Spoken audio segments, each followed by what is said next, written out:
The worst thing about all of this the worst thing about all of this is I hate my voice. The worst thing about the worst is the isolation and loneliness.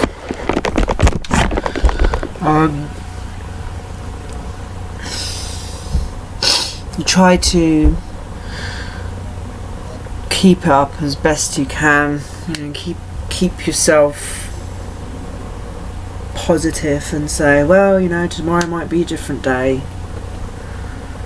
but tomorrow won't be a different day. Tomorrow will just be another repeat of the same day, and hopefully one day there'll be something that changes, but there's only so much you can do. And I think that's this depressing thought. So the depressing thought is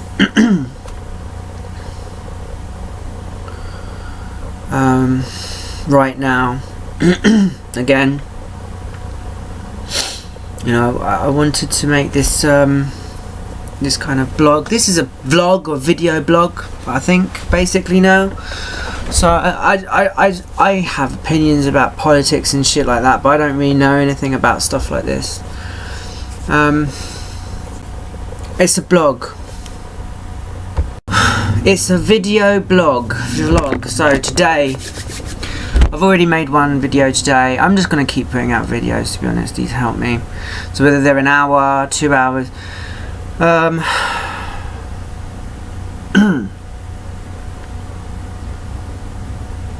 feeling really, really down, really depressed right at this very second. My neck is really hurting. All the pain on the left hand side is just really, really hurting.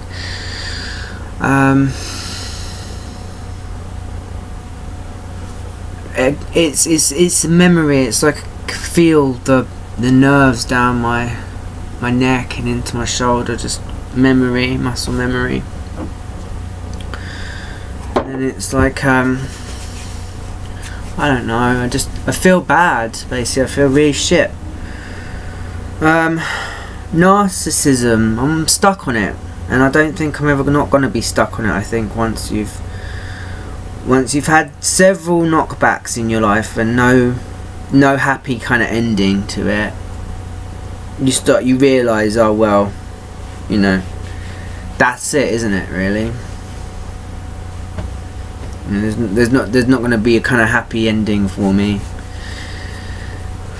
So it's just right now I feel like shit, and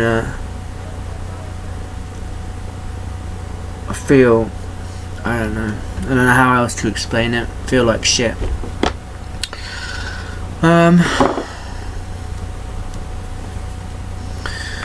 So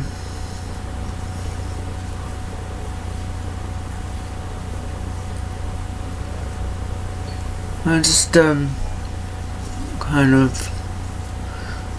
thinking about stuff, really. The thing is, in my head, I think I've just got to get it out, but the thing is, I get it out, it goes through my head again, and I realise, what it does is it comes back to, how I reacted or how I acted. It's how I behaved before, during, and after this event that has made what is going on in my life now difficult to cope with, difficult to deal with, yeah? So it's like,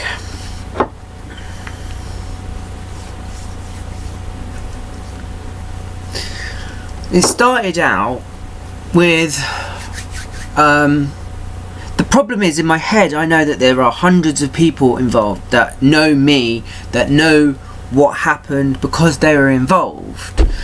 So part of me doesn't want to give it any more, feed it anymore, and the other part of me is stuck in this loop. It's always going to be stuck in this loop, to be honest.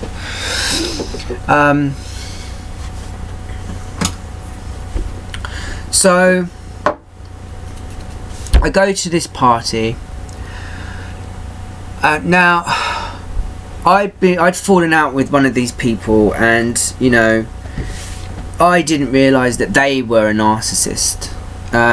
What I was feeling was, you know, I liked them, and when I like people, I tend to kind of like, you know, my narcissism tends to come out because I tend to sort of like overcompensate, and sort of I really want to do stuff, but I also kind of expect things. Like I kind of expect, well, hey, look, I want to be invited out to places, nice places as well. You know, I want to go out.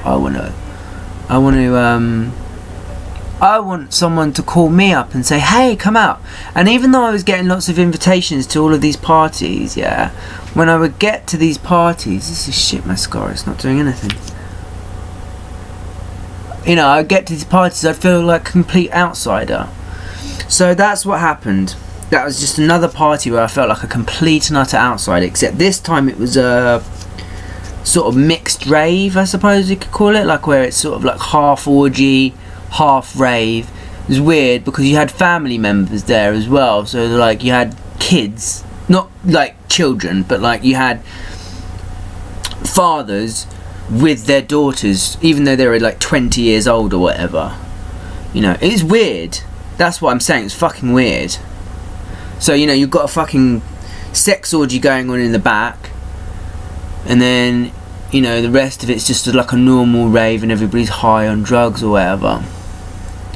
And I just ended up being kind of completely on my own for the whole night.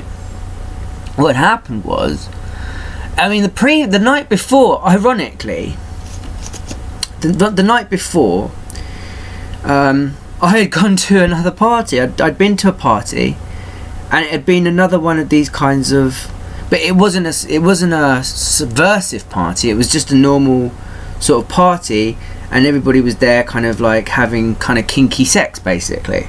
And I was joining in. Now the thing is, when I got to this party, and I saw this person, and I knew that I'd been really bad to them, because what they'd been doing is, it was Pride, and you know, they didn't even invite me out. They didn't even send me a text or anything and say, oh look, hey, come out, we know we're gonna be in wherever, come out, we want you. That's what it was, we want you to be there. You know, so they wanted me to be at this rave, so I went to this rave. And they were like, you know, you are so welcome. But then for the rest of the evening, it was like going about not making me feel welcome at all. And what happened was, this mascara is so shit as well. It's like it hasn't done anything compared to my other eye. I'm gonna have to get a new mascara anyway. So, and it just looks...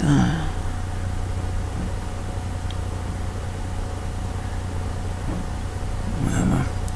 So,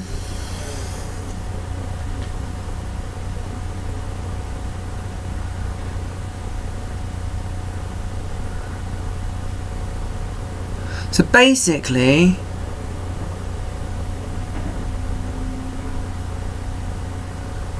what happened was, you know, I'd about 3 weeks previously, right, I'd been sexually assaulted. That's what had happened. I'd gone out. I'd met a guy. He'd taken me back to his house, and it got violent. And I thought I was gonna die.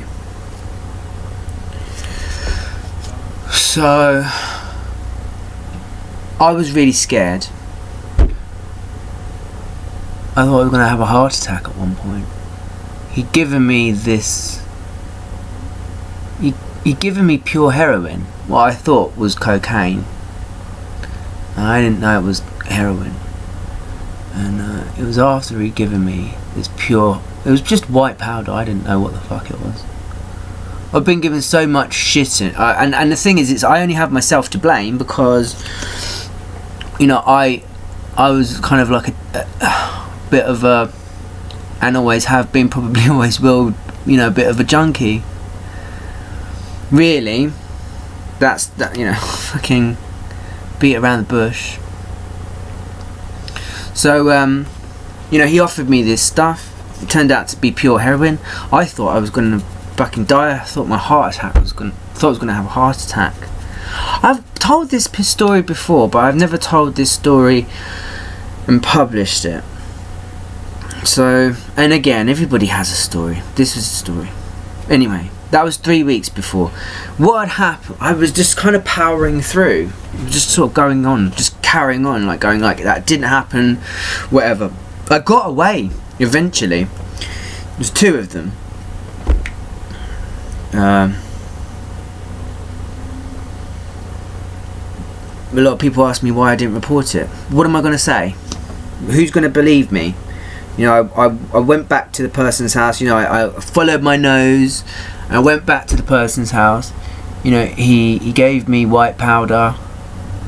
It ended up almost giving me a heart attack. They ended up sexually kind of assaulting me all night long, and I couldn't escape. I couldn't get out the door. Eventually, like when one of them went to make a cup of tea, I think it was, and the other one was like lying on the bed or something like that, I kind of made a break for the front door. There was even a bit of a fight. Eventually got a cab. Like, I saw a taxi outside. I just grabbed the taxi, ran for it, and I got home. And then I just pretended like nothing had happened. I got tested. I went to the clinic. I got tested, and luckily I didn't have anything. At the time of the rave, I hadn't been tested, so I didn't really want to have any sex with anybody. Well, I opened up to this person who I thought was a friend, and it was really just one of these moments where I was like, look, I know that there's been a shit time between us, yeah, but like, I want to just confide in you, because we were friends before, and I feel like we are still friends. We've just fallen out. So, yeah. And she just used it against me.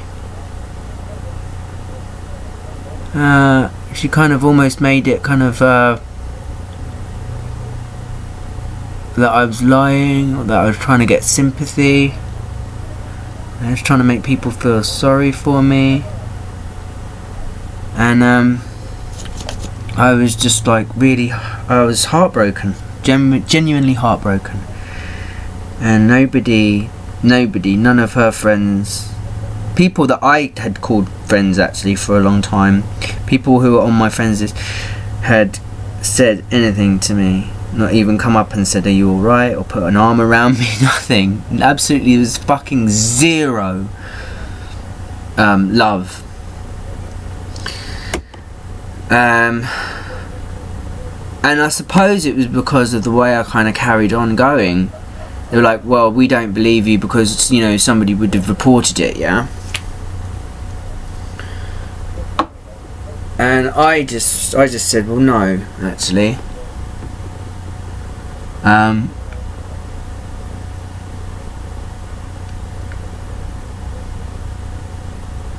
That's not what I wanted to do. I didn't want to think about it. Yeah. I don't even know why I told her that night, because I wanted to kind of like build this bridge between us, I suppose. And of course I didn't realise she was a narcissist. I know now why our friendship was so one-sided. Like, I was always the one making effort, she never made any effort, and I know that now. And at the time I didn't, and I didn't realise I'd basically just given her all of the ammunition that she needed to destroy me. And it was the worst night of my life. And I felt like everybody sided with her and nobody sided with me. Nobody believed me. Everybody said that I was making it up, or that I deserved it. I shouldn't have been in that situation. I should have been safe, or there should have been this, that and the other, and blah blah blah blah blah. And I felt like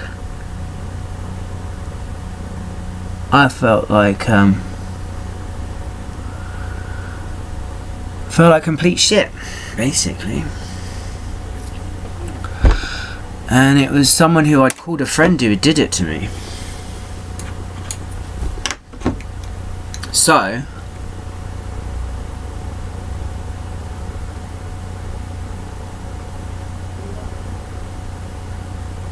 basically, you know, I just swallowed that as well. You know, it's like all that hatred was sent to me, and I had to swallow all of that as well. And I could have just used a hug, to be honest. I really just needed a hug. Could have been from anybody. Crying, it's not something that I do, because crying never gets you anywhere, really. Crying was something that I learned when I was very, very young. Don't cry because nobody cares. My mum never cared. She always just said it was crocodile tears, to be honest. So I never even bothered. And I learned to swallow my tears as well. And I learned to lie. And she was the first person that I actually opened up to that way. Now I knew that, like, I've said this to anybody who knows me. I say this a lot to people. I love you. Because people deserve to hear that. Whether they're a friend or a lover, I love you. I love you. Because I tell myself that every day. I love myself.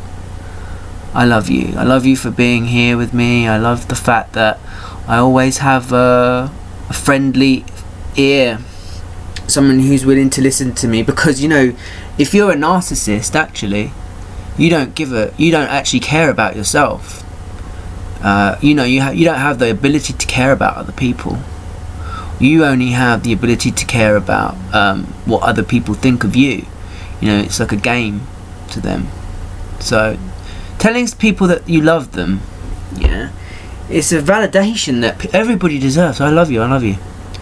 But that's become hard for me as well. I think a lot of I'm not going to talk about that. So she was one of the first people that I really opened up to about this kind of thing. And because I wanted to be friends. I wanted us to be friends. And I wanted us to be I wanted her to understand that one of the reasons why I am so fucked up isn't just because of this particularly one time. I've lost count of how many fucking times I've been sexually assaulted. That it got to the point where that night in particular was one of the worst times. But just carry on going.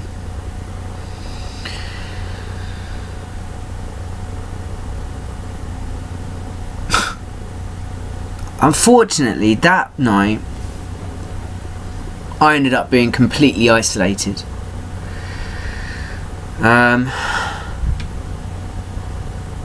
done some more drugs as well. Like, drugs weren't going to help, but I thought, fuck it, I'll do more drugs. And her friends were playing games on me. Like, I remember asking one of her friends for a cigarette, and she was like, no. I was like, oh, you know, this is what I have to deal with. I just have to deal with. The only people I have in my life are fucking arseholes, you know? That's what I've started to feel like. So I was just like, right, I can't be bothered with this. I'm stuck in this fucking rave because I can't get home until fucking God knows when. Yeah? I want to go home. I'm bored. I'm tired. I'm fucking not high. These drugs aren't working because I've taken too many of them. I just want to go home. I just want to go to bed. I'm tired. I feel like I'm gonna die right now again, and it's like, for fuck's sake, yeah? I felt like this about 3 fucking weeks ago. And that's where the connection in my head just kind of like went. It was like, this just feels like fucking just like that night, but it's all of these people. It's hundreds of people, and I looked around and they're all kind of like standing around looking at me, sort of giggling and stuff like that. And I just thought, for fuck's sake, I've opened up myself again, put myself into this situation again, I only have myself to blame. And I put myself into a situation where fucking hateful people, hateful, nasty people, and that's it. That's all I've got. Is hateful, nasty people.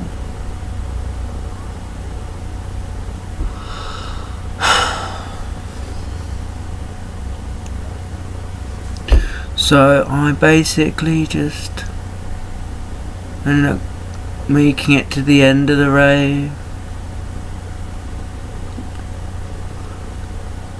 Making it to the end of the night. Shit, ow, ow, ow.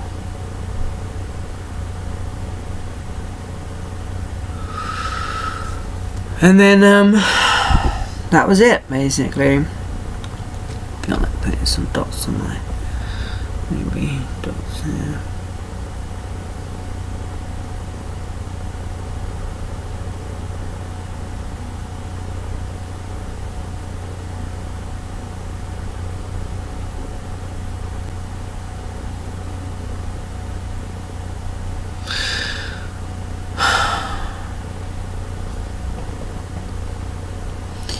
I then basically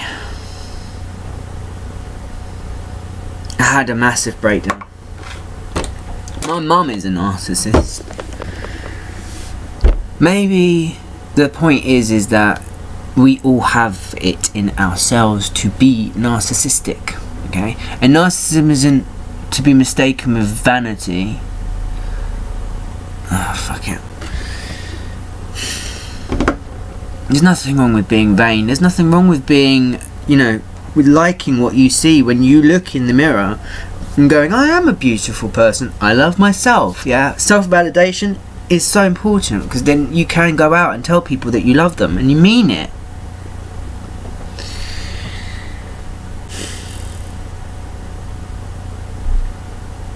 So, yeah.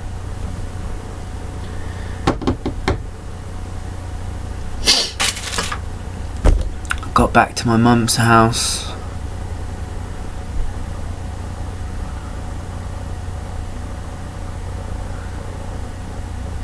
That was the night I committed suicide. I ended up attacking her because she was just being the same kind of, you deserve it, you should have been more careful, you should have looked after yourself better, you only have yourself to blame, the whole fucking 9 yards again. And I just couldn't take it anymore. And I really hurt her. And after that night, I couldn't forgive myself. I love my mum, even though she is a narcissist, I love her. She's done a lot for me. And I know that where her pain comes from, I know where her pain comes from because I was there when I was a kid. Yeah. And we managed to escape. And I think that haunted me my whole life. Because she blamed me as well.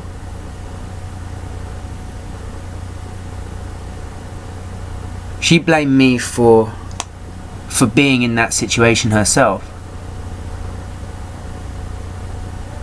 And I don't blame her for feeling like that either. Because, in that situation, you do feel like, well, if only I didn't have this baby, I could just run. And she couldn't. And so I was the reason why she was stuck in that abuse. And, so that happened. So, do re mi fa sol la ti do. Shit. So yeah, that's it basically.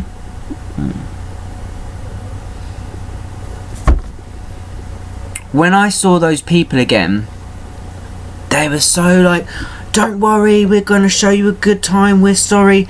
But something inside my brain just snapped.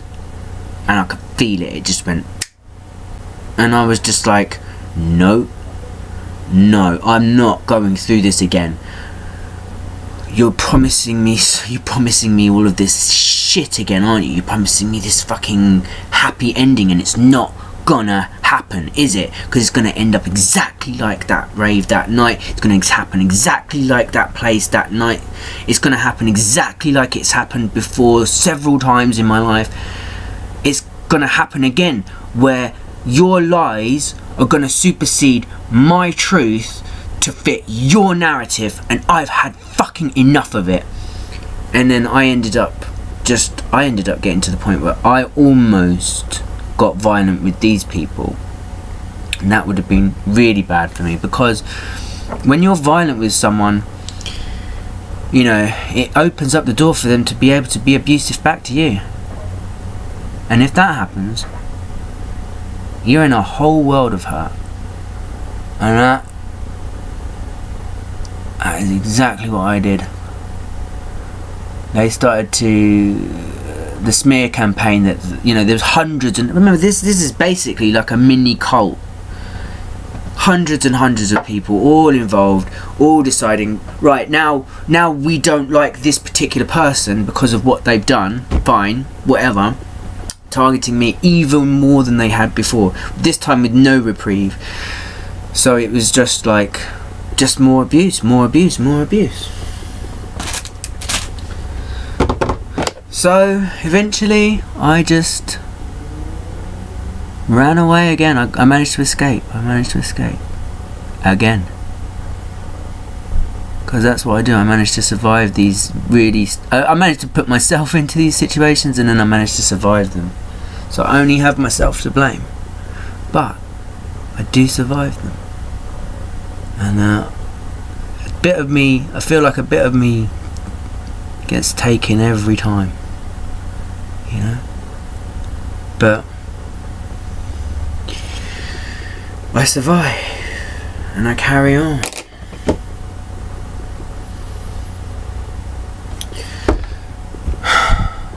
And I suppose the moral of this story is,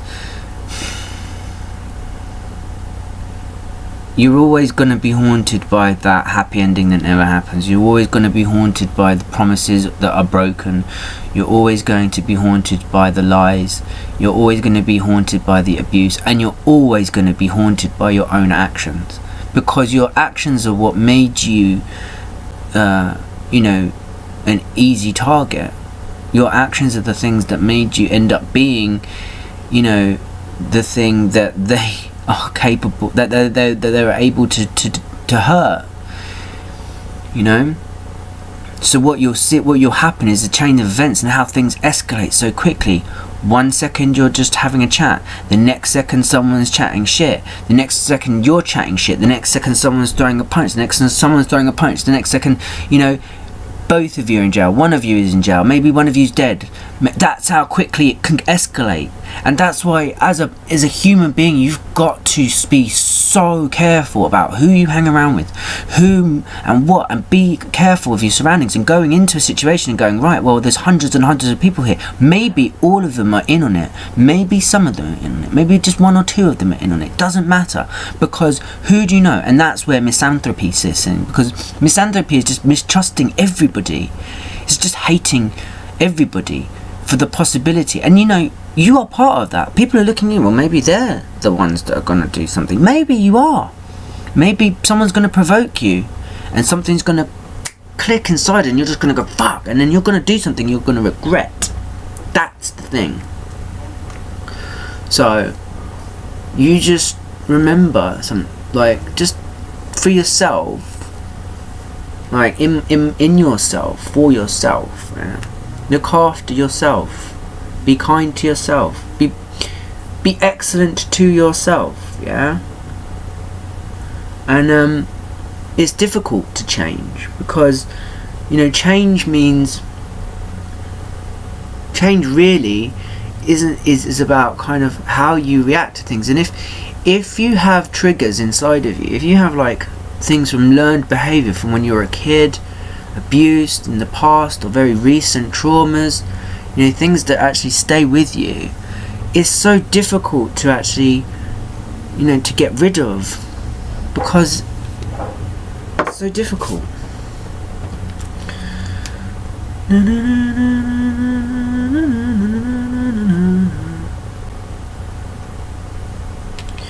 So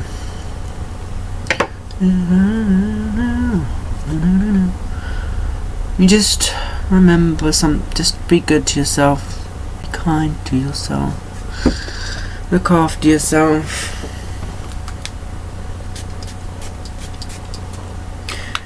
Remember, people are always gonna attack the negative parts of you. They're never gonna look for the good in you. They're always gonna look for the bad in you. So, you know, you've gotta be good to yourself. Okay, that's it. That's what I'm gonna do. That's what I'm gonna say. Bye.